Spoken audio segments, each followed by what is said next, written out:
آج جس طرح میرا دل پھٹا ہے، خدا کرے تمہارا بھی دل پھٹے، خدا کرے تم اس دنیا میں اور اس دنیا میں ذلیل اور رسوا ہو جاؤ۔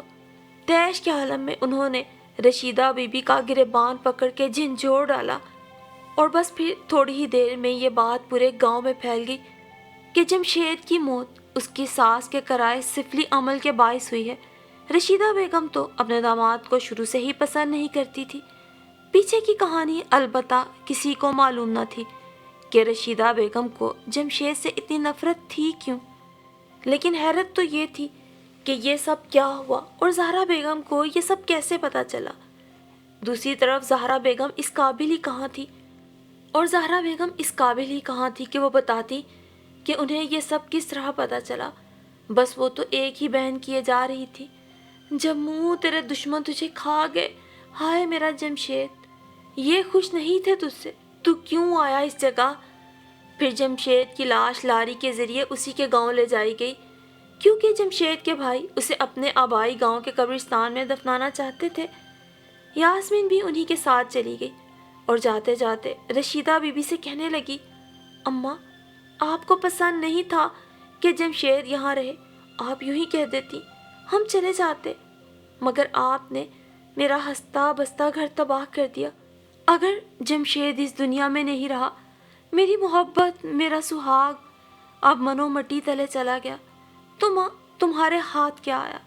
اب آپ یہاں اکیلی رہیں، شادیانے بجائیں، میں اپنے سسرال میں رہوں گی، جمشید کی قبر پہ روز دیا جلاؤں گی، ہم بچپن کے ساتھی ہیں اور میں اسے تنہا نہیں چھوڑ سکتی۔ اب شاید میں زندگی کے باقی دن اس آس پہ ہی زندہ رہوں گی کہ جمشید کے پہلو میں ایک روز ایک اور قبر کا اضافہ ہو، اور وہ قبر میری ہوگی۔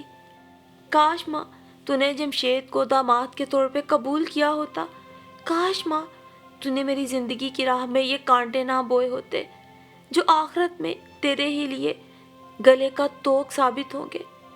پھر پھول چاہ کے روکنے پہ بھی وہ نہ رکی، اور اپنے پیچھے اپنی روتی بلکتی ماں کو وہ تن تنہا چھوڑ کر اور اپنی روتی بلکتی ہوئی ساس کی کمر کے گرد اپنے بازوؤں کا حصار کیے اس گھر سے ہمیشہ ہمیشہ کے لیے نکل آئی۔ آج کئی سال ہو گئے ہیں، یاسمین پلٹ کر میکے نہیں گئی۔ وہ روز شام کو جمشید کی قبر پر اپنے اشکوں کے ہار چڑھاتی ہے اور دیا جلاتی ہے۔ یاسمین کے لیے ایک دو لوگوں نے پیغام بھی بھجوائے، اور تو اور جمشید کے ماں باپ نے یہ بھی چاہا کہ یاسمین کا نکاح اپنے کسی چھوٹے بیٹے سے کر دیں، لیکن جمشید کی مینا اب اپنے دل کے دروازے کسی اور کے لیے وا نہیں کر سکتی تھی، سو اس نے بیوگی کی چادر اوڑھے خاموشی سے زندگی گزارنے کا فیصلہ کیا۔ البتہ اپنی زندگی کو ایک مثبت انداز میں گزارنے کے لیے اس نے گاؤں کے بچوں کو مفت تعلیم دینی شروع کر دی۔ غریبوں کے بچے بچیوں کو جدید دنیاوی تعلیم کے ساتھ ساتھ وہ دینی تعلیم بھی دینے لگی، بچوں کو قرآن پاک پڑھانے لگی۔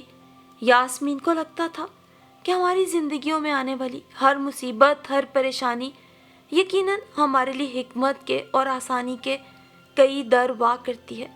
وہ ایک پڑھی لکھی لڑکی تھی، اور اس نے اپنی زندگی میں آنے والے حادثے سے ایک اچھا سبق یہ ضرور سیکھا کہ اگر ہم جاہل اور گنوار لوگوں کو دنیاوی علم کے ساتھ ساتھ دین کا صحیح علم اور شعور دیں گے، تبھی تو وہ اچھائی اور برائی کا فرق واضح طور پہ پہچان سکیں گے۔ کاش کہ اس کی ماں کو بھی کسی نے اچھائی اور برائی کا فرق بتایا ہوتا، تو شاید اس نے اپنے ہاتھوں اپنے لیے تباہی نہ لکھی ہوتی، اور جمشید بھی آج زندہ ہوتا، اور لوگ اس جوان اور اسیر وفا بیوہ کو دیکھ کر آہ بھر کے رہ جاتے ہیں، جس کی ماں نے اس کے ہنستے بستے چمن کے تنکے بھی کھیر دیے تھے، صرف اس لیے کہ اس کی ساس کو اپنا داماد پسند نہیں تھا۔ وہ بھی کیوں کہ رشیدہ بیگم کا گئے دنوں کا محبوب اپنی یادیں تازہ کرنے جب اس کے پاس آتا تھا، یہ بات اس کے داماد کو ناگوار گزرتی تھی۔ اور مزے کی بات تو یہ ہے کہ جس مراد خان کے لیے رشیدہ بی بی نے یہ مکروہ کام کیا، وہ پرانا محبوب اب رشیدہ بیگم کے منہ پہ تھوکنا بھی گوارا نہیں کرتا، اور جانے سے پہلے آخری دفعہ مراد خان نے اسے کہا تھا، مجھے افسوس ہے رشیدہ کہ میں نے کبھی تم سے محبت کی. کاش میں نے یہ پہلے سوچا ہوتا کہ تو اپنے شوہر کی بھی سگی نہیں, اس کی آنکھوں میں بھی تو دھول جھونک رہی ہے.